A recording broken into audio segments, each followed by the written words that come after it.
अस्सलामु अलैकुम वरहमतुल्लाहि वबरकातुहू।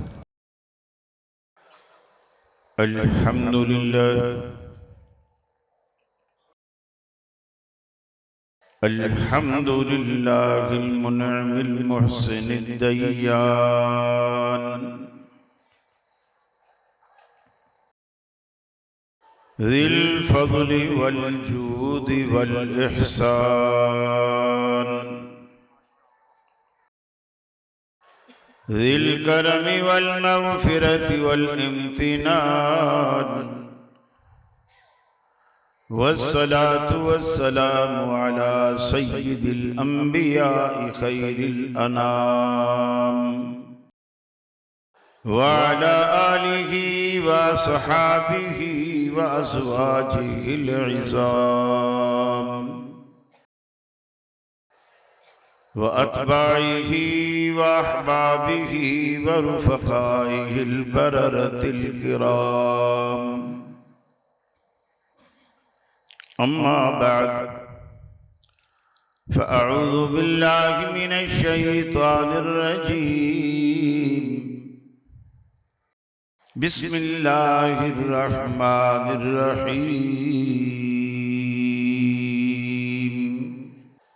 या अय्युहन नासु दुरिबा मसलुन फस्तमिऊ लहु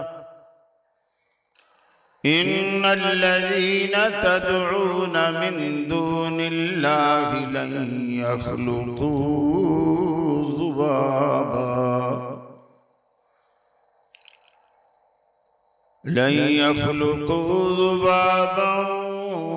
वलव इज्तमऊ लहु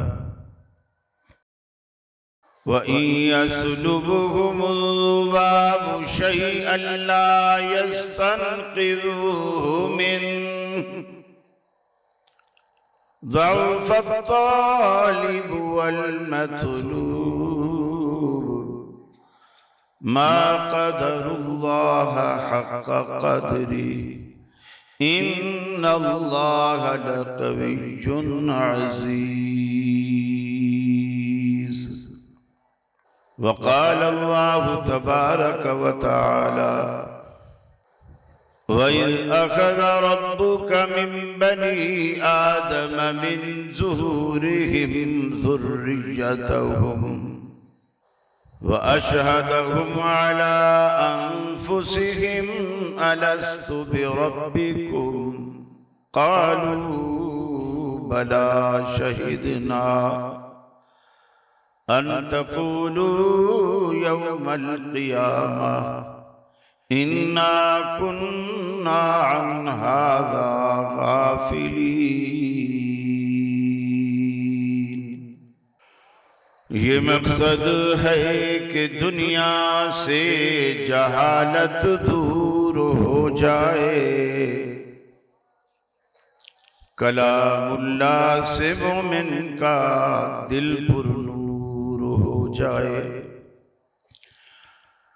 या इलाही जब तक के मेरे जिस्म में जा रहे तुझ पे सदक़े तेरे महबूब पे कुर्बान रहे। मैं रहूं या न रहूं पर दिल की है ये दुआ, दीन अहमद और इज्जत कुरान रहे। वाजिबुल एहतराम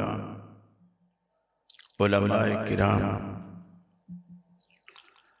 इदारा हाज़ा की इंतज़ामिया, सदर मजलिस,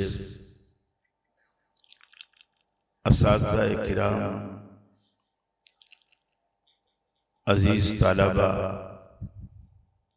हुफ़ाज़, हवेली लखा के मेरे अहले तौहीद मुस्लिम भाइयों, मेरी मुस्लिम माओ बहनों बेटियों, आज हम हवेली लखा के इस जामिया में सालाना तकरीब में जमा है। जिसके सबरात आपने अपनी नजरों से देखे। बहुत सारे लोग इस पर भी एतराज करते हैं कि मियां, हम अगर 12 रबीउल अव्वल को तकरीब रख लें तो वो बिदत है, और तुम जो कुछ मर्जी करो तो वो बिदत नहीं है। मकासद में फर्क है। ये दिखाना इसलिए जरूरी होता है, आपने साल भर इदारों का ताउन किया होता है और आप देखना चाहते हैं कि मेरा ताउन सही जगह लगा या मौलवी खा। ये दिखाना इसलिए जरूरी होता है ताकि आपको शरह सद्र हासिल हो, इत्मीनान कल्ब हासिल हो कि आपका पैसा लगा और सही जगह लगा और उसका सही समरा आपने समेटा। दुनिया में तो आज इनके असातिज़ा ने, इंतजामिया ने इनके सरों पर पगड़ियां बांधी, पगड़ियां पहनाई, लेकिन आंखें बंद करके जरा उस दिन का तसव्वुर कीजिए जिस दिन कायनात का बादशाह, कायनात का मालिक हाफिज के वालिद को बुलाएगा और अपने हाथ से उसके सर पे ताज पहनाएगा। उस इज्जत को जरा सोचिए। आज हम दुनिया में देखते हैं कि ये जो दीनी इदारे और दीनी तालीम पढ़ने वाले, पढ़ाने वाले लोग हैं, इनका कोई स्कोप नहीं। यकीन मानिए, मेरे बहुत सारे क्लास फेलो हैं जो हम इकट्ठे पढ़ते रहे। उनमें कोई प्रोफेसर है, कोई डॉक्टर है, कोई इंजीनियर है, कोई पुलिस में चला गया है, कोई कहां चला गया है। उनमें मैं मौलवी,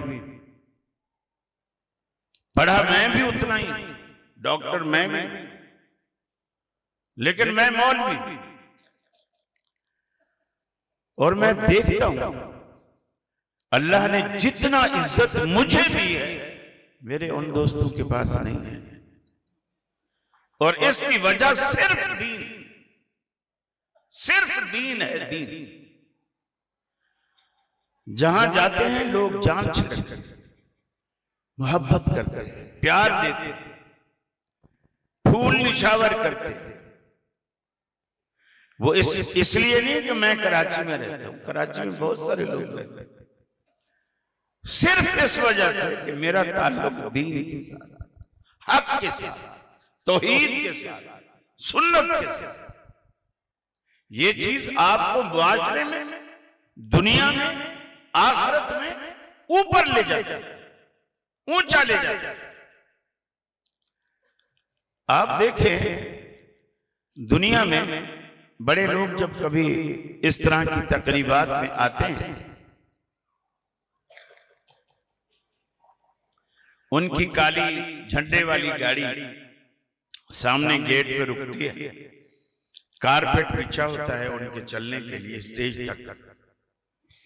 वो लोग आते हैं, इतने कमजोर होते हैं कि वो गाड़ी का दरवाजा भी खुद नहीं खोल सकते, बैठे रहते हैं। ड्राइवर उठेगा, आगे से घूम के आएगा, जल्दी से दरवाजा खोलेगा, हाथ से ऐसे इशारा करेगा, साहब बाहर आएंगे, फिर उस कारपेट पे चलते हुए स्टेज पे आएंगे। लोग कहते हैं यार कितनी शान है इस बंदे की कि गोया इसके जूते के तलवे को मट्टी भी नहीं लगी, गाड़ी से निकला और कारपेट पे पांव। और हम भी देख के बाज दफा मुतासिर होते हैं, लेकिन आंखें बंद करके दिल में झांक के उस लम्हे का तसव्वुर कीजिए। अल्लाह के रसूल फरमाते हैं, जब कोई दीन का तालिब इल्म दीन पढ़ने के लिए, इल्म दीन सीखने के लिए अपने घर से निकलता है, उसके घर से लेकर उसके इदारे तक अल्लाह की रहमत के फरिश्ते उसके कदमों तले अपने पर बिछाते हैं। ये कारपेट क्या चीज है? आपके जूते तले रहमत के फरिश्तों के पर आते हैं। कोई मवाजना नहीं है इन चीजों का।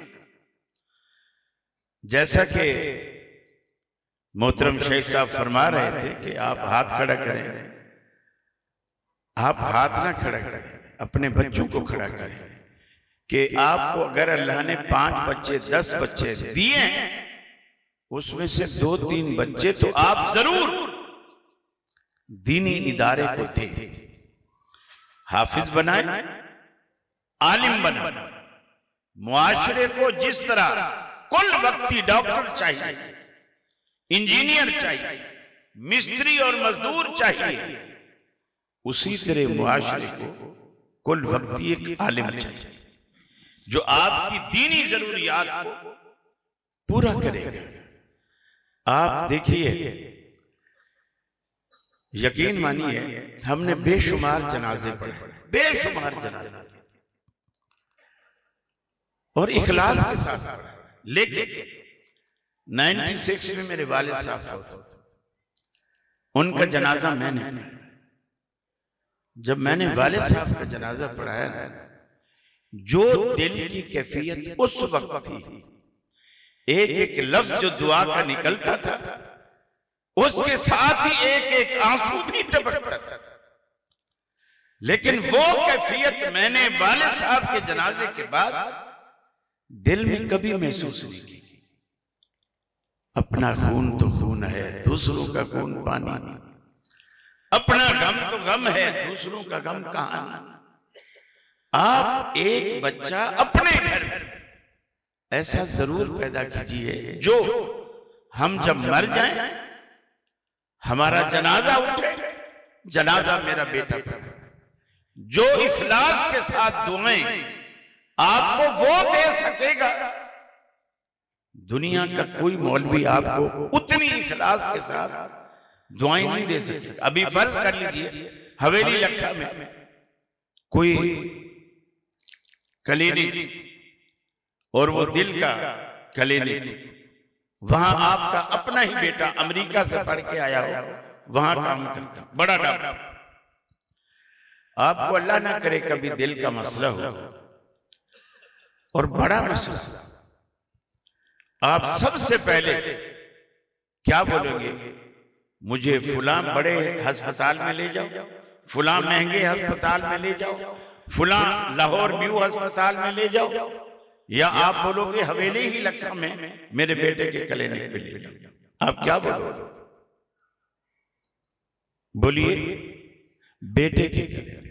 इसलिए नहीं बोलोगे कि बेटा पैसे नहीं लेगा, इसलिए बोलोगे कि जो ख्याल आपका बेटा रखेगा, दूसरा ड्यूटी पर मामूल डॉक्टर वो तवज्जो आपको दे ही नहीं सकता। हमने खुद देखा, मरीज लाए जाते हैं और टाइम ऐसा होता है, मरीज सीरियस कंडीशन में है और डॉक्टर कहता है, मेरा टाइम देखता है, घड़ी देखता है, मेरा ड्यूटी टाइम खत्म हो गया। दूसरा डॉक्टर जिसकी ड्यूटी है वो आएगा, देखेगा, अस्सलाम वालेकुम, जा रहा है। लेकिन बेटा ऐसा नहीं करेगा, बेटा रात भर जागेगा, उसको ड्यूटी का मसला, उसको वालिद का मसला। आप अपने पीछे ऐसी औलाद छोड़िए, जब हम मर जाएं अपने नन्हे मुन्ने हाथ अल्लाह के दरबार में उठाएं और अल्लाह से कहें, रब्बिरहमहुमा कमा रब्बयानी सगीरा, अल्लाह इन पर ऐसे मेहरबानी और करम फरमा जैसे हमारे बचपन में ये हम पर मेहरबानी और करम फरमाया करते थे, उससे बढ़कर मेहरबानी इनके साथ। तो आप तहिया कर लीजिए कि आप, और यकीन मानिए, ये जो बच्चे सामने स्टेज पे बैठे हैं, क्या आपके दिल में ये तड़प पैदा नहीं हुई, काश मेरा बेटा होता?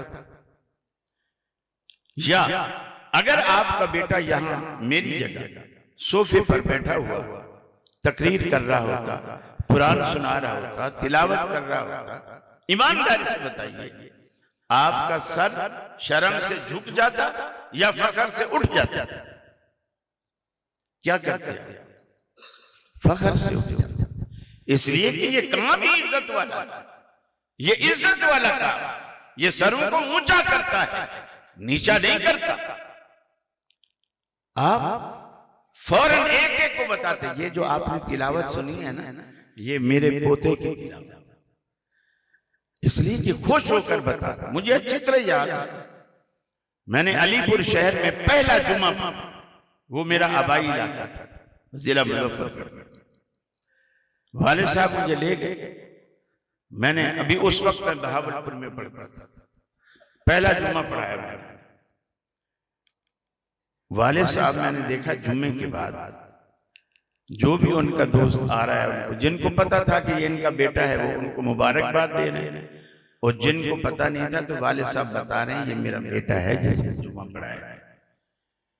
इसलिए कि ये काम ऐसा है कि बाप को फख्र महसूस होता है बेटे के उस काम में,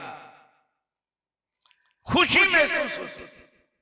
जैसे हजरत उमर फारूक ने रज़ी अल्लाह ताला अन्हु नबी करीम की जनाब में बैठे हैं, अबू बकर बैठे हैं और सहाबा बैठे हैं। आपने एक सवाल किया, गोया वो सवाल क्या था? एक पहेली थी। आपने सहाबा से पूछा, बताओ ऐसा कौन सा दरख्त है जिसके पत्ते नहीं झड़ते? सारे सहाबा सोच में पड़ गए कि पत्ते तो सब दरख्तों के झड़ते हैं, ऐसा कौन सा दरख्त है जिसके पत्ते नहीं झड़ते? किसी को जवाब नहीं आया। रसूलुल्लाह सल्लल्लाहु अलैहि वसल्लम ने खुद बताया, वो खजूर का दरख्त है जिसके पत्ते नहीं झड़ते। जब हजरत उमर घर आया, अब्दुल्लाह बिन उमर रज़ियल्लाहु ताला अन्हु भी घर में आए। उन्होंने हजरत उमर से कहा, अब्बू जब रसूलुल्लाह सल्लल्लाहु अलैहि वसल्लम ने पूछा था ना, उसी वक्त मेरे जहन में जवाब आ गया, लेकिन मैंने इसलिए नहीं बताया कि मेरे अब्बा भी चुप हैं, सिद्दीक अंकल भी चुप हैं, फलाने भी चुप हैं, सारे बड़े बड़े सहाबा चुप हैं, मैं छोटा बात करते हुए बड़ों के बीच में अच्छा नहीं लगता। सैयदना फारूक आजम ने कहा, बेटा अल्लाह की कसम, अगर तू उस वक्त इसका जवाब दे देता, मेरा सर फख्र से बुलंद। बच्चे जब भी अच्छा काम करेंगे, माँ बाप का सर फख्र से बुलंद होगा।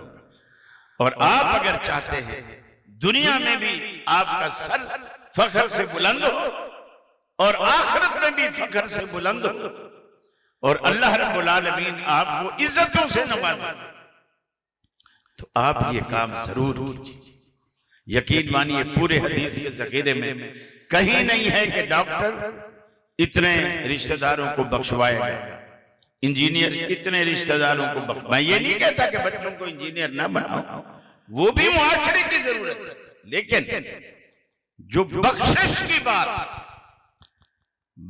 की बात है वो उलमा और हुफ़ाज़ के साथ खास, हत्ता कि ऐसे लोगों के दोज़ख में जाने के फैसले हो चुके होंगे और अल्लाह ताला हाफिज को इज्जत देगा कि अगर तू इनकी सिफारिश करे तो मैं इनको बख्श दूंगा। वो सिफारिश, हालांकि अल्लाह ऐसे भी बख्श सकता था, लेकिन दुनिया को दिखाना चाहता है कि देखो मेरी नजर में मेरे कलाम को सीने में महफूज करने की क्या अज़मत है, क्या कदर है। उसके जरिए सिफारिश करवाएगा और फिर अल्लाह रब्बुल आलमीन माफ कराएगा, उनको माफ करेगा। ये सौदा महंगा नहीं है, इस सौदे को जरूर अपनाइए, कीजिए। और वक्त का, जिंदगी का कोई पता नहीं, अगरचे हम समझते हैं 100 साल जिएंगे, मगर किसने देखा है। लिहाजा अल्लाह ताला ने अपने कलाम, अपनी मखलूक को बहुत सारी बातें समझाई। उनमें एक बुनियादी बात है जिस पर अंबिया दुनिया में आए, सारे अंबिया पहली बात यही समझाते रहे, लोगों तुम्हारा रब एक है, उसके सिवा कोई माबूद नहीं। मैंने तमहीदी तौर पर कुछ अपने टॉपिक से हटकर गुफ्तगू की, मौका महल की मुनासबत से। अब मैं तमहीद के बगैर ही मैं बात अपने टॉपिक की करने लगा हूं। मुझे इंतजामिया की तरफ से हुक्म मिला है कि शिर्क के क्या नुकसानात हैं और तौहीद के क्या फायदे हैं, इस टॉपिक पर कुछ बातें आपके गोश गुजार की जाएं। दर हकीकत शिर्क तमाम अमाल ये बिल्कुल ऐसे है जैसे एक पहलवान रोज 5 किलो दूध पिए और रोजाना पाव भर मक्खन भी खा जाए, कसरत भी करे, लेकिन चुटकी भर नीला तोता भी दूध में डाल के पीता रहे, तो वो पहलवान बनकर अखाड़े में नहीं आएगा, वो मैयत बनकर कब्रिस्तान आएगा। ये जो आप इबादत तो करो लेकिन साथ में शिर्क की चुटकी भी डाल दो, आपको इबादत सारी बेकार है। जैसे 5 किलो दूध को एक चुटकी नीले तोते की बर्बाद कर देती है, ऐसे आपके अमल को वो सब कुछ बर्बाद कर देता है। फरमाया या अय्युहन्नासु दुरिब मसलुन फस्तमिऊ लह, ऐ दुनिया वालों, अल्लाह रब्बुल आलमीन तुम्हारे सामने एक मिसाल बयान करता है, उसे कान लगाकर तवज्जो से सुनो। इन्नल्लज़ीना तदऊना मिन दूनिल्लाहि लन यख्लुकू ज़ुबाबा, जो लोग अल्लाह के सिवा अल्लाह को छोड़कर किसी की भी पूजा करते हैं, किसी को भी पुकारते हैं, किसी को मुश्किल कुशा मानते हैं, किसी को हाजत रवा मानते हैं, लन यख्लुकू ज़ुबाबा, उनकी बेबसी का ये आलम है। तुम उनसे मुश्किलें हल करवाते हो, हाजतें मांगते हो, बेटे मांगते हो, कारोबार में नफे मांगते हो, नुकसान से बचने की दुआएं करते हो, उनकी कमजोरी का ये आलम है। लन यख्लुकू ज़ुबाबा, अरे वो तुम्हें बेटे क्या देंगे, तुम्हें नफा क्या देंगे, तुम्हारे कारोबार में फायदा क्या देंगे, तुम्हारी बीमारियों में शिफा क्या देंगे, वो तो इतने कंगले हैं। लन यख्लुकू ज़ुबाबा, वो एक मक्खी भी पैदा नहीं कर सकते। अल्लाह ने मिसाल भी इतनी हकीर चीज की दी है, लन यख्लुकू ज़ुबाबा, वो एक मक्खी भी पैदा नहीं कर सकते। फिर फरमाया कि ऐसा नहीं सिर्फ बगदाद वाला कमजोर है, या अजमेर वाला कमजोर है, या लाड़काने वाला कमजोर है, या पाक पतन वाला कमजोर है, किसी एक पीर फकीर की बात नहीं। वाला विजतमऊला, अगर सारी दुनिया की सरकारें भी जमा कर लो फिर भी एक मक्खी नहीं बना सकते। कुरान के अल्फाज पे गौर कीजिए, ऐसों से मत मांगिए जो खुद मांगते हैं, ऐसों से दुआएं मत कीजिए जिनके हाथ में कुछ नहीं, जिनके दामन खाली हैं। सैयद तारुल्लाह शाह बुखारी रहमहुल्लाह के हालात जिंदगी में एक बात मिलती है, कहते हैं मैं एक जगह बैठा था, लोगों का हुजूम मैंने देखा, मैं भी चलकर उस हुजूम के पास गया, बीच में बिल्कुल एक बरहाना शख्स बैठा है जिसे लोग पहुंची हुई सरकार कहते हैं। लोग टूटे पड़े हैं, लोग उससे मुरादे मांगते हैं, मन्नतें मांगते हैं, औलादे मांगते हैं, नफे मांगते हैं, और वो इतनी गलीज हरकत करता है कि जेरे नाक एक बाल तोड़ के उनको दे देते हैं, और वो इतने तकद्दुस उसको मुकद्दस समझकर जेबों में डालकर पता नहीं क्या क्या चूमा चाटी क्या क्या नहीं करते, और वो खुश होकर ले जाते हैं कि अब हमारी मुराद पूरी हो रही है। शाह साहब कहते हैं कि मैं खड़ा रहा, जब लोग सारे छट गए, मैं उसके करीब गई। मैंने उसको कहा कि तुझे शर्म नहीं आती कि लोग तुझे अल्लाह का वली समझकर तेरे पास आते हैं, तू चलो और कुछ भी नहीं दे सकता, तू दुआ के 2 जुमले दे दिया कर, तू इतना नापाक बाल तोड़ के उनको देता है, तुझे शर्म नहीं आती? शाह साहब रहमतुल्लाह अलैह कहते हैं कि वो मुझे पहचानता था। कहने लगा, शाह साहब मैं जालिम या मैं बेवकूफ या मैं बेशरम नहीं हूं, ये बेशरम, ये खुद अपनी आंखों से देख रहे हैं कि मैं इतना कंगला हूं कि मेरे पास तन ढांपने को कपड़ा भी नहीं है, और ये मुझसे मुरादे मांगते हैं। मेरे पास इन नापाक बालों के सिवाय है क्या जो मैं इनको दूं? फिर शाह साहब कहते हैं, तुफ है तुम्हारे अकीदे पर कि तुम ऐसों को रब के मुकाबले में खड़ा कर रहे हो जिनके पास तुम्हें देने के लिए इन गलीज और नापाक चीजों के सिवा कुछ नहीं, और अल्लाह के पास खजाने भरे पड़े, वहां कोई नहीं आता, वो खजानों का मालिक, उसको किसी से पूछना नहीं पड़ता, मशवरा नहीं करना पड़ता, वो मर्जी का मालिक, वो मर्जी का मालिक। सिर्फ मांगने वाले हाथ चाहिए, मांगने वाले हाथ चाहिए, और मांगने का सलीका चाहिए।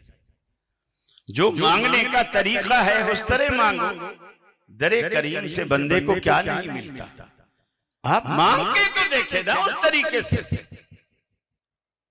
आप उस तरीके से मांग के देखे। रब्बुल आलमीन ने कब इनकार किया? बल्कि वो तो खुद कहता है, वइज़ा सअलका इबादी अन्नी फइन्नी करीब। महबूबम, मेरे बंदे जवाब से मेरे मुताल्लिक पूछें, मैं उनके करीब हूं या उनसे दूर, उन्हें बता दीजिएगा फइन्नी करीब, मैं तो उनके करीब हूं। जुबाने हाल से बंदा पूछता इलाहुल आलमीन कितना करीब है, 1 मंजिल जितना, 2 मंजिल जितना, 3 मंजिल जितना, कराची के हबीब प्लाजा जितना, दुबई के ट्विन टावर जितना, कितना करीब है तू हमारे। अगर करीब है तो आहिस्ता से दिल में पुकार लिया करें, और अगर दूर है तो छतों पे चढ़कर पहाड़ की चोटियों पे खड़े होकर तुम्हें आवाज़ें दिया करें। अल्लाह कहता है, नहनु अक़रबु इलैहि मिन हब्लिल वरीद, मैं तो तुम्हारी रगे जान से भी तुम्हारे ज्यादा करीब हूं। इतना करीब हूं कि दुनिया की कोई चीज तुम्हारे इतना करीब नहीं जितना मैं तुम्हारे करीब हूं। बगदाद वाली सरकार भी तुमसे दूर है, लारकाना वाली सरकार भी तुमसे दूर है, अजमेर वाली सरकार भी तुमसे दूर है, पाकपटन वाली सरकार भी तुमसे दूर है, हत्ता के मदीने वाली सरकार भी तुमसे दूर है। नहनु अक़रब, हम सबसे ज्यादा तुम्हारे करीब है। आज दुनिया मिसालें देती है, मियां छत पे चढ़ते हो तो सीढ़ी लगाते हो, जज के पास जाते हो तो वकील बनाते हो। अल्लाह इतना बड़ा बादशाह है, उसके लिए भी तो कोई सीना, कोई वसीला, कोई वास्ता चाहिए। मेरे भाइयों, छत के लिए सीढ़ी इसलिए लगाते हो, छत आपसे दूर है, आप डायरेक्ट छत तक पहुंच नहीं सकते। रब कहता है, मेरे बंदे नहनु अक़रबु इलैहि मिन हब्लिल वरीद, मैं तो तेरी रगे जान के ज्यादा करीब हूं। मैंने तो सीढ़ी लगाने की जगह ही नहीं छोड़ी, लगा सीढ़ियां कहां लगाएगा, फासला ही नहीं। सीढ़ी देखिए, एक मकान वो बिल्कुल सड़क के बराबर, सड़क के बिल्कुल बराबर, आप सड़क से आएंगे, बस दहलीज पार करेंगे, घर में आ जाएंगे, आपको सीना लगाने की जरूरत नहीं। एक ये है कि आपने भर्ती डालकर फ्यूचर के लिए सोचा कि कल को सड़क हो सकता है ये बनते बनते कई दफा बने, ये ऊंची हो जाए मकान से और हमारा मकान नीचे हो जाए। फिर आप पहले से 3, 4, 5 स्टेप आप ऊपर लगा देते। वो इसलिए कि वो सड़क से अब थोड़ा ऊंचा हो, बराबर है तो आपको सीने की जरूरत नहीं। अल्लाह कहता है बराबर या ऊंचाई की बात ही नहीं, मैं तो इतना करीब हूं कि शायद तेरी रगे हयात भी तेरे इतना करीब ना हो जितना मैं तेरे करीब। फिर तू यहां रब तेरे पास रगे जान से ज्यादा करीब हो। तू बगदाद वाले को बोले कि मुझे रब से ये दिला दे, रब बोले मेरे बंदे मैं तो तेरे पास हूं। तू बगदाद आवाज दे रहा है मरे हुए को, पाकपटन वाले को आवाज दे रहा है मरे हुए को, और मैं तो जिंदा रब हूं, मैं जिंदा रब हूं। मुझसे नहीं मांगता था, मुझसे नहीं मांगता था। हालांकि अल्लाह कहते हैं कुरान में, फरमाया क़ाल रब्बुकुम उदऊनी अस्तजिब लकुम, तुम्हारा रब, तुम्हारा दाता, तुम्हारा पालनहार तुम्हें कहता है उदऊनी अस्तजिब लकुम, मुझे पुकारो, मैं तुम्हारी दुआओं को, तुम्हारी पुकार को ये भी नहीं कहा कि सुनता हूं, डायरेक्ट पहले ही बात वही कह दी अस्तजिब लकुम, तुम पुकारो मैं कबूल करता हूं। ऐ मेरे बंदे क्यों गिला करता है कि हम इतने गुनाहगार हैं कि रब्बुल आलमीन हमारी सुनता नहीं। अरे रब्बुल आलमीन ने तो इब्लीस की भी सुनी, जब इब्लीस ने कहा इलाहुल आलमीन मैं अकेला दोज़ख में जाना नहीं चाहता, तेरी मखलूक को गुमराह करूंगा, मेरी उम्र को बढ़ा दे। अल्लाह ने कहा जा इला यौमिल वक्तिल मालूम, हम तुम्हें वक्त मालूम तक, वक्त मुकर्रर तक हम तुम्हें मोहलत देते हैं। उसकी दुआ के नतीजे में इब्लीस आज तक जिंदा है और अपने मिशन में लगा। और क्या आप नौज़ बिल्लाह इब्लीस से भी खुद को 4 कदम आगे समझते हैं? अल्लाह इब्लीस की कबूल कर रहा है और हम के हमारी भी सुनता, हम गुनाहगार, और फुला इतनी पहुंची हुई सरकार है अल्लाह उसकी टाल ही नहीं सकता। आज मैं एक क्लिप सुन रहा था, आपके लाहौर के सैयद तैयब शाह गिलानी, ये टीवी प्रोग्राम में भी कई दफा हमारे साथ प्रोग्राम कर चुके हैं, बरेलवी हैं लेकिन अंदर से पूरी राफजियत कूट कूट कर भरी। अभी मोबाइल में वो क्लिप मेरे पास मौजूद है, मैंने अपने कई दोस्तों, आज ही मेरे पास आया, मैंने कई साथियों को भेजा कि देखो इन लोगों क्या कहता है। कहता है कि ये जो याकूब अलैहिस्सलाम की आंखें चली गई थी ना, वो पता है कि वो ठीक कैसे? गौस पाक ने अपना लुआब दहन उसकी आंखों में लगाया था तो उसकी आंखें आ गई। फिर खुद कहता है कि आप बोलोगे गौस पाक तो उस वक्त हजरत याकूब के दौर में पैदा ही नहीं हुए थे, पैदा ही नहीं हुए थे। और कुरान कहता है कि यूसुफ अलैहिस्सलाम ने अपना कुर्ता दिया और उसकी आंखों पे डाला और वो देखने वाले हो गए। आपको पता है कुरान ने ये तो कहा कि कुर्ता डाला, लेकिन कुर्ते के पीछे क्या छुपा था ये तो गौस पाक ने बताया कि कुर्ते के पीछे मैं था। इदरीस अलैहिस्सलाम मिराज पे गए, एक ही क्लिप है पूरा लंबा। इदरीस अलैहिस्सलाम मिराज पे गए और वहां उनका दिल लग गया और फिर नीचे नहीं, या अल्लाह बस मैं यही थी। वो अब तक वहीं बैठे जन्नत। पता है ये वहां गए कैसे और बैठे कैसे? गौस पाक की हाथ पकड़ के ले गए और फिर जब जन्नतुल फिरदौस में पहुंचे, गौस पाक ने कहा बस यहीं ठहर जाओ। गौस पाक की सिफारिश से वो आज तक जन्नत में। अब ऐसी और लोग तकरीर, ये बात तकरीर के दौरान और मजमा आशीष कर रहा है, वाह वाह कोई वाह, जैसे इन लोगों के मजमे में होता है। आपके यहाँ ज्यादातर सुभान अल्लाह चलता है, उनके यहाँ वाह वाह चलता है। और आप भी सुभान अल्लाह अक्सर उसी वक्त कहते हैं जब मौलवी झूठ बोल रहा होता है, और फिर आप कहते हैं सुभान अल्लाह। फिर जितना बड़ा झूठ उतना बड़ा सुभान। और शायद अल्लाह ताला सुभान अल्लाह हमसे कहलवाता है, क्यों कि अब तू कह कि मौलवी तू तो झूठ बोल रहा है, अल्लाह पाक, अल्लाह झूठ बोलने से पाक, वो सुभान है, वो पाक। मेरे भाइयों, तकरीर सुनना भी एक फन, जैसे करना फन है, सुनना भी एक फन। आप तवज्जो से सुने, खामोशी से सुने, ताकि आप बात पूरी समझ सकें और आपको खुद मौलवी की गलतियां भी नजर आएंगी जब आप तवज्जो देंगे। और जब आप तवज्जो नहीं देंगे, वाह वाह और सुभान अल्लाह, तो फिर आपके पल्ले कुछ नहीं पड़ेगा।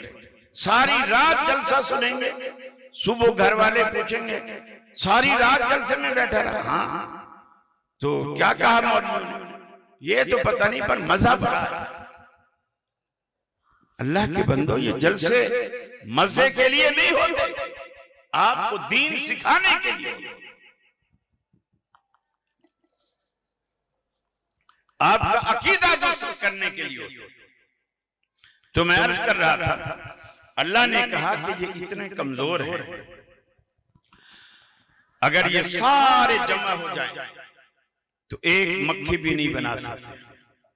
फिर अल्लाह ने अगली उससे भी ज्यादा बात कही, फरमाया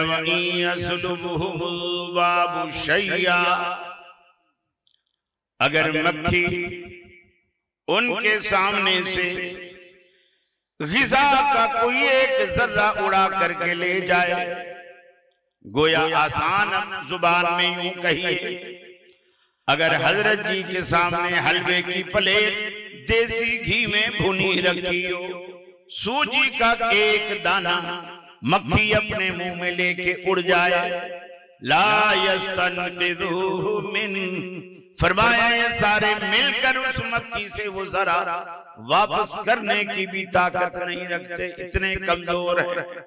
ज़अफ़त तालिबु वल मतलूब, ये जो उसको पुकारते हैं या मक्खी से छीनने वाले वो भी कमजोर, मक्खी भी कमजोर, गैरुल्लाह को पुकारने वाले भी कमजोर, जिसको पुकारा जा रहा है वो भी कमजोर। अल्लाह ये बातें बयान करने के बाद फरमाता है, मा क़दरुल्लाह हक़्क़ क़द्रिही, इन्ना बकारों ने अल्लाह की वैसी कदर नहीं की जैसी कदर का अल्लाह इस्तेहकाक रखता था। इस तरह अल्लाह की कदर नहीं की जैसी कदर की जानी चाहिए थी। वमा क़दरुल्लाह हक़्क़ क़द्रिही इन्नल्लाह लक़विय्युन अज़ीज़। अल्लाह रब्बुल आलमीन ताकत वाला, गालिब है, जबरदस्त। अल्लाह कुदरतों का मालिक है, दुनिया माने या ना माने, अगर कोई मानेगा तो उसको अपना फायदा है, ना मानेगा तो अपना नुकसान करेगा। रब की खुदाई में कोई फर्क नहीं आता। इतने कमजोरों को मत पुकारो। इसीलिए किसी ने कहा, खालिक कुल, ऐ मालिक कुल, ऐ राज़िक कुल, ऐ हाकिम कुल, सुबहान है तू, रहमान है तू, तेरी सिफ़तें कोई भी पा न सका। हर शय पे तसर्रुफ है तेरा, जब हुक्म दिया तब मी बरसा। ऐ मालिक अब्र से तेरे सिवा एक बूंद भी कोई गिरा ना सका। ऐ खालिक कुल, ऐ मालिक कुल, ऐ राज़िक कुल, ऐ हाकिम कुल, सुबहान है तू, रहमान है तू, तेरी सिफ़तें कोई भी पा ना सका। यूनुस ने पुकारा ऐ अल्लाह और बैठ गया था कश्ती में, तेरा हुक्म तो मौला टल ना सका, वो खुद को पार लगा ना सका। तू जिसको डबोने पर आए फिर किसकी है ताकत पार करे। महबूब तेरा मजबूर रहा कश्ती में फिसर को बिठा न सका। खालिक वो नहीं जिससे के कभी बन सकती नहीं एक मक्खी भी। मक्खी तो बनाना दूर रहा एक बाल भी बदला जा न सका। ऐ खालिक के कुल, ऐ मालिक के कुल, ऐ राज़िक के कुल, ऐ हाकिम के कुल। अरे दुनिया में कितनी चीजें ऐसी हैं रब्बुल आलमीन की नेमतें, रब्बुल आलमीन के एहसानात देखिए।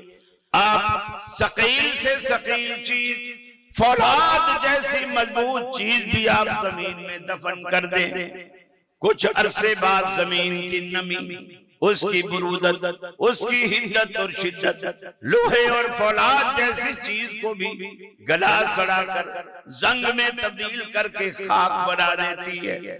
लेकिन अल्लाह का एहसान देखिए, जो नर्म और नाजुक दाना इंसान जमीन में अमानतन दफन करता है, अल्लाह रब्बुल आलमीन की ये जमीन उस दाने को गलाने और सड़ाने के बजाय कई 100 दानों में वापस करती है। ये अल्लाह का एहसान है और आप उस एहसान को भूल जाते हैं। अल्लाह ने इसको खास तौर पर कहा, अअंतुम तज़रऊनहु अम नहनु ज़ारिऊन। अरे जमीनों से तुम खेतियां उगाते हो या हम उगाते हैं? अल्लाह कहता है हम उगाते हैं। और फिर देखो वो एक दाना भी आपको दर्स तौहीद लेके जाता है। वो एक दाना जब निकलता है, कॉम्पली निकलती है और बिल्कुल ऐसे सीधी उंगली की तरह, जैसे शहादत की उंगली होती, ऐसे उंगली की तरह वो गवाही दे रही होती है कि लोगों मेरा पैदा करने वाला खालिक मालिक रोजी देने वाला एक। ऊपर भुट्टा सैकड़ों की तादाद, बाजरे का भुट्टा देखिए, मकई का भुट्टा देखिए, गंदम का भुट्टा देखिए, कितनी तादाद में दाने लगते, उगे एक ही दाने से उससे कई 100 दाने बन गए। गोया वो पौधा ही आपको दर्स तौहीद दे रहा है कि अल्लाह के बंदो, देने वाला वो जो तना था कि देखो देने वाला एक है। भुट्टे पे जब दाने बढ़ गए, खाने वाले, अल्लाह से मांगने वाले, अल्लाह के फकीर वो बहुत है। अल्लाह खुद कहता है अंतुमुल फुकराउ इलल्लाह। अरे तुम सारे के सारे अल्लाह के दर के फकीर हो। घर में भले चौधरी हो, मेरी दरबार में तुम फकीर, सारे फकीर हो। एक वल्लाहु वल गनी, एक अल्लाह की जात है जो गनी और बेनियाज और बादशाह और खजाना के मालिक, तुम सारे फकीर। ये तसव्वुर आप दिल में रखो कि या अल्लाह वाकई हम तेरे दरबार में फकीर हैं। यकीन मानिए अल्लाह ताला आपको इज्जतें देगा। और जरूरी नहीं आप बुखारी नहीं पढ़ सकते, मुस्लिम नहीं पढ़ सकते, कुरान का तर्जुमा तफसीर भी आप नहीं पढ़ सकते, और आपके पास टाइम भी नहीं है, मदरसे में भी नहीं आ सकते। अल्लाह कहता है ये जो पूरी की पूरी कायनात है, ये मेरी तौहीद के लिए खुली किताब है, ये दर्स तौहीद है। एक एक चीज पे आप गौर करें। सुबह आप नाश्ता करते हैं, सारे ही नाश्ता करते हैं, आपकी टेबल पर जब दूध का एक गिलास बेगम रख देती है, आप पीने से पहले थोड़े चंद लम्हात इतना सोचें ये दूध गिलास में कहां से आया, कैसे आया, किन प्रोसेस से गुजर के आया और किसने मुहैया किया।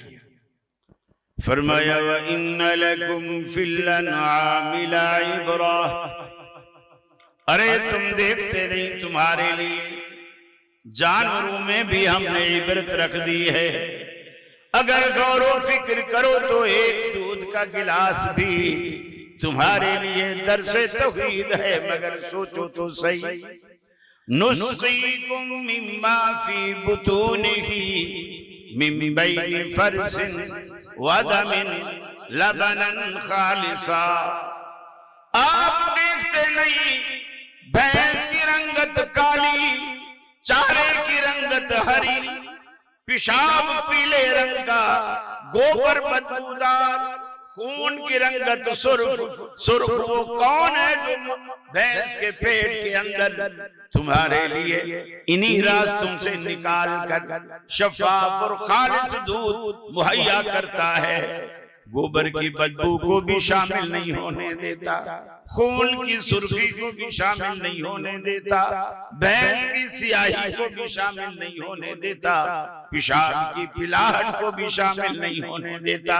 मिन बैनि फरसिन वदमिन लबनन खालिसा, खालिस और शफाफ दूध तुम्हारे ज़र्फ में लाने वाला कौन है? बोलो ना हवेली लखा वालों कौन? अल्लाह रब्बुल आलमीन कहता है अगर इसी गिलास पर भी गौर करो तो मेरी तौहीद तुम्हारी समझ में आएगी। सियालकोट का अल्लामा इकबाल कहता है समझ में नुक्ता-ए तौहीद आ तो सकता है, तेरा दिमाग ही बुतखाना हो तो क्या कहिए। बड़ा आसान है लेकिन तवज्जो तो, लेकिन हमारी हालत ये है कहीं नखले मरकज की छांव में सजदे, कहीं मरने वाले के पांव में सजदे, इशारों में सजदे, निगाहों में सजदे, यहाँ और वहां खानकाहों पे सजदे, ये कुब्बा परस्ती के पामाल सजदे, मज़ारों पे जा जा के हर साल सजदे, मज़ारों पे जाते हो बहरे सफारिश, जो खुद सो चुके क्या सुनेंगे गुजारिश, जो माहिर बखाबे अजल हो चुके हैं, लहद में जो आराम से सो चुके हैं, जो करवट बदलना नहीं जानते हैं, उन्हें आप मुश्किल कुशा मानते हैं। मुर्दों के पीछे सारी दुनिया, और ये शिर्क और मजार की पूजा करते करते यकीन मानिए कितने जाहिल पाकिस्तानी ऐसे हैं उनको पता नहीं होता। बड़ी बड़ी बूढ़ियां बस पैसा दे दिया अल्लाह ने किसी तरह हज पे चली, ये जिंदगी की उनकी ख्वाहिश है। ना उनको नमाज आती है, ना नमाज की दुआ आती है, ना किसी चीज का पता होता है, बस ये होता है भी हज करेंगे तो बख्शिश। अब वहां बैठी होती है हज में, वह मताफ के अंदर वहां बैठी होती है और बराबर वाली से पूछ रही होती है, अरे बहन तेरे को पता है ये किस पीर का मजार है, ये किस पीर का मजार? सारी जिंदगी मजारों की पूजा करते गुजर गई और ये समझ रहे कि बैतुल्लाह भी किसी बड़े पीर का मजार है। अब इस अकीदे और नजरिए के साथ आप हज करो, तवाफ करो, कुछ नहीं मिलने, कुछ नहीं हासिल होने वाला। मेरे भाई हुदहुद परिंदा आपने देखा कितना छोटा सर है, ये जो दरख्तों को अपनी नोक से चोंच से सुराख करता है और घर बनाता है, सर पे चोटी होती है, आगे सुराख। सुलेमान अलैहिस्सलाम को अल्लाह ने इतनी खुसूसियत दे रखी थी, वो हवान भी, चरिंद भी, परिंद भी, जिन्नात भी, सबकी बोलियां भी समझते और सब उनका कहा भी मानते, हत्ता कि हवा भी उनके ताबे थे। कुरान कहता है सूरह नमल में, फरमाया वतफक्कद अत-तयर, हजरत सुलेमान अलैहिस्सलाम ने परिंदों की जब हाजिरी ली तो उसमें हुदहुद गायब थे। फक़ाल मा लिया ला अरल हुदहुद, फरमाने लगे मुझे क्या हो गया, मैं हुदहुद को नहीं देख पा रहा, वो गैब है या मेरी नजरों का कसूर है। फमकफ़ गैर बईद, थोड़ी ही देर गुजरी थी कि हुदहुद आ पहुंचा। फक़ाल हत्तु बिमा लम तुहित बिही वजि'तुका मिन सबइन बिनबइन यकीन, फौरन कहने लगा ऐ सुलेमान मैं आपके पास ऐसी खबर लाया हूं, अहत्तु बिमा लम तुहित बिही, मैं बताऊंगा तो तुझे पता चलेगा, मेरे बताने से पहले आपको पता नहीं। ये अकीदा आज दुनिया में किसका है? अहले हदीसों का अकीदा, अहले तौहीद का अकीदा। हुदहुद का भी यही अकीदा है जो पैगंबर के सामने जाहिर करता है। आगे चलकर देखिए उस छोटे से दिमाग में, छोटी सी खोपड़ी में आंखें भी लगी हैं, जुबान भी लगी है और उसमें छोटा सा भेजा भी है। उस भेजे में अल्लाह रब्बुल आलमीन ने तौहीद का सबक कैसे बिठा दिया। आज इतनी बड़ी बड़ी पगड़ियां बांधने वाले, बड़े बड़े खोपर वाले, बड़ी बड़ी जुल्फों वाले, 1000 दाने की तस्बीहां जपने वाले, उनके दिमाग में नुक्ता-ए तौहीद नहीं आता। हुदहुद आके कहता है, ऐ सुलेमान मुझे देर इसलिए हुई, हाजिरी के टाइम पे मैं नहीं पहुंच सका। ताखीर की एक वजह है और वो वजह भी माकूल है। वो वजह क्या है? मैंने आज एक ऐसी कौम देखी, ऐसा इलाका देखा, वजदतु इम्राअतन तमलिकुहुम व ऊतियत मिन कुल्लि शै। मैंने देखा एक औरत है, अपनी पूरी कौम पर हुकूमत करती है, हर नेमत उसके पास मुहैया है। वलहा अर्शुन अज़ीम, और बहुत बड़ा उसके पास तख्त है, गोया बहुत कीमती तख्त है। फिर अगली बात जो उसने नोट की, हुदहुद नोट करके आ रहा है, वजदतुहा व कौमहा यसजुदून लिशम्स मिन दूनिल्लाह। मैंने उस औरत को भी पाया, उसकी कौम को भी पाया, यसजुदून लिशम्स मिन दूनिल्लाह, सूरज को सजदा करते हैं अल्लाह को छोड़कर।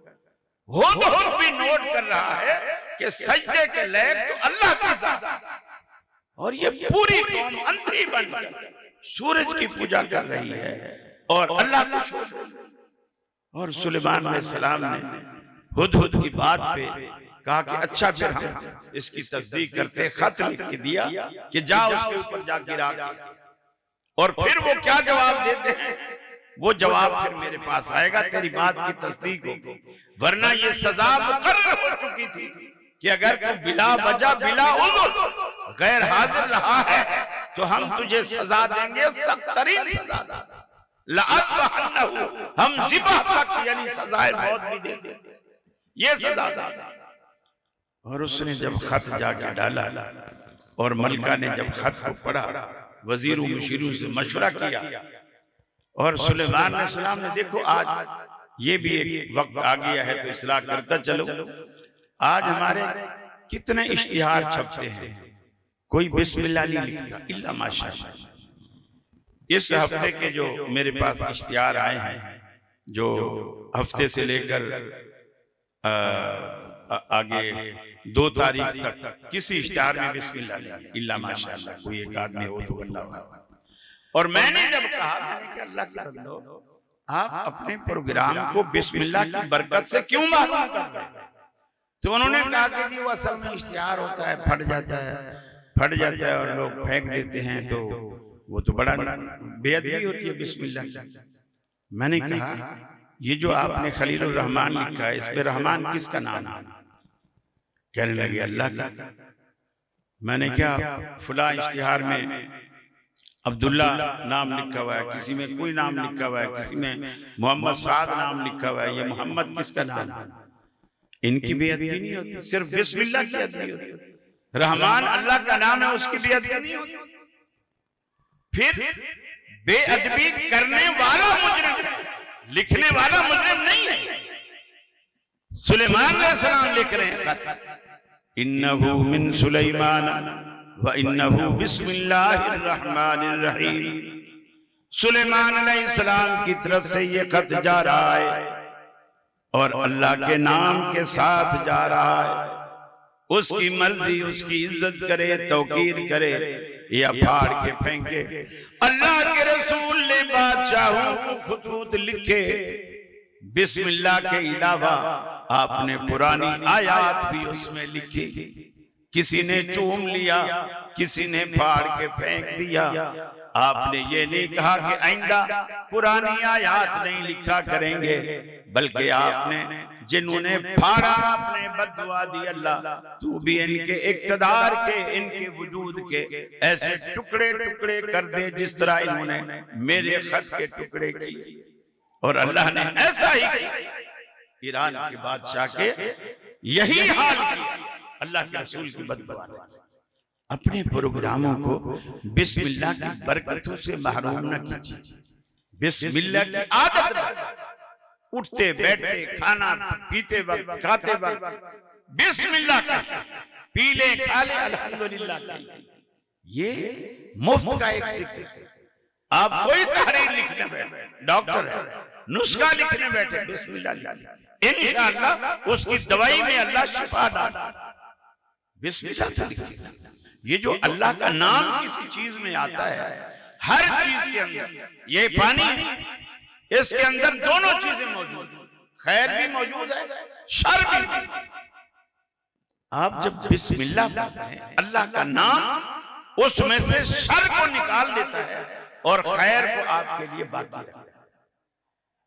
तो आप इस इतने बड़े फायदे से, सस्ते काम में इतना बड़ा फायदा छोड़, आप पैसा नहीं लग रहा, कुछ टाइम नहीं लग रहा, आप गाड़ी चला रहे हैं, आदमी सोचता है नई गाड़ी आज मैंने निकलवाई, पेट्रोल की टैंकी फुल और ऑयल इंजन हर चीज बिल्कुल रेडी है, किसी चीज का कोई फॉल्ट नहीं। और मैं खुद 40 साल से ड्राइवर हूं, मेरे अंदर भी कोई फॉल्ट नहीं, तो मुझे कुछ पढ़ने की या वो करने की क्या जरूरत?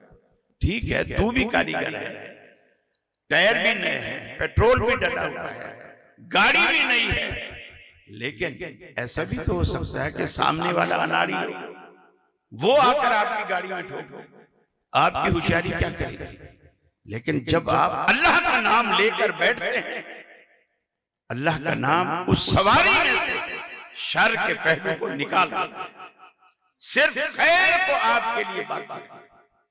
आज से ये आदत डाल दीजिए। और छोटी छोटी बात, अल्लाह के रसूल ने फरमाया, जब मुसलमान दस्तरखान पे बैठ जाता है, आपने फरमाया अगर कोई ऐसे बैठते हैं बिस्मिल्लाह नहीं पढ़ते, शैतान सारे करिंदों से कहता है बैठ जाओ, आज तुम्हारी यही दावत है। और अगर बिस्मिल्लाह पढ़कर दस्तरखान पे कोई बैठता है, शैतान कहता है खबरदार, इस दस्तरखान का खाना तुम पर हराम। रात को हर घर की कुंडी बंद होती है, आप अंदर से दरवाजे की कुंडी बंद करते हैं और हर बंदा बंद करता है। रातों को दरवाजे कोई नहीं खुले छोड़ के सोता।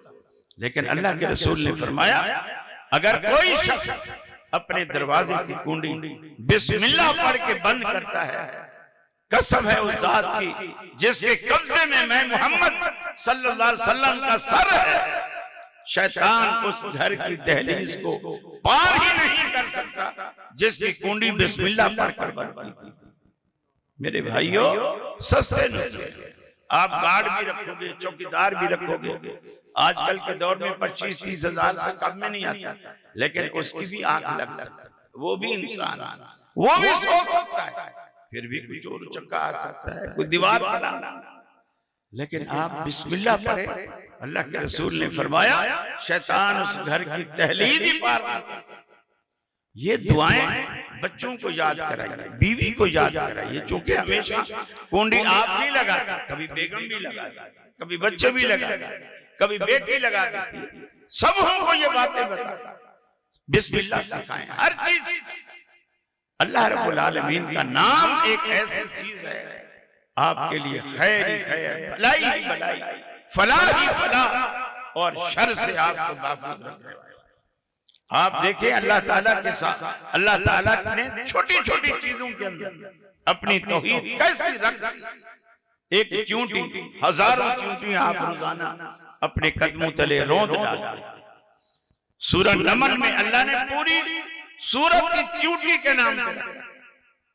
अब वो चूंटी पता नहीं अपने इलाके की वडेरी थी, काउंसलर थी, कमिश्नर थी, SHO थी, क्या थी, उसके अंदाज से लगता है कि थी कोई अपनी बस्ती की बड़ी। उसने जो आवाज दी, कुरान कहता है या अय्युहन्नमलु उदखुलू मसाकिनकुम, ऐ चींटियां अपने अपने घरों में दाखिल हो जाओ, ला यातिमन्नकुम सुलैमान व जुनूदुहु व हुम ला यशउरून।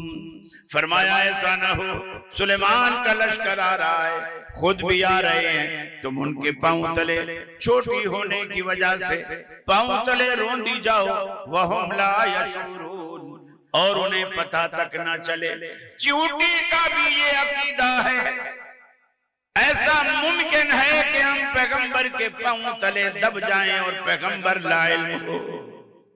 अरे वो नजद की पड़ी हुई नहीं थी, अब्दुल वहाब को वो जानती भी नहीं थी, मोहम्मद बिन अब्दुल वहाब को भी जानती नहीं थी, लेकिन अल्लाह ताला ने समझ इतनी दे दी है, तौहीद इतना रासिक कर दी है। हजरत सुलेमान भी ये बात सुनकर नाराज होने के बजाय, डांटने के बजाय कि तू मुझे कोई नजद के इलाके की मालूम होती है, वहां तू मुझे मालूम होती है, ये नहीं फरमाया, बल्कि कुरान कहता है फतबस्सम ज़ाहिकम मिन तौलिहा, चींटी की इतनी खूबसूरत तौहीद से भरपूर बात सुनकर सुलेमान अलैहिस्सलाम मुस्कुरा दिए। फतबस्सम ज़ाहिकम मिन तौलिहा, उसकी बात सुनकर समझकर चेहरे पर मुस्कुराहट ले आया। आप भी अल्लाह की तौहीद को अपने दिलो दिमाग में जगह दीजिए और शिर्क की खराफात को अपने दिमाग में दिल से निकालिए।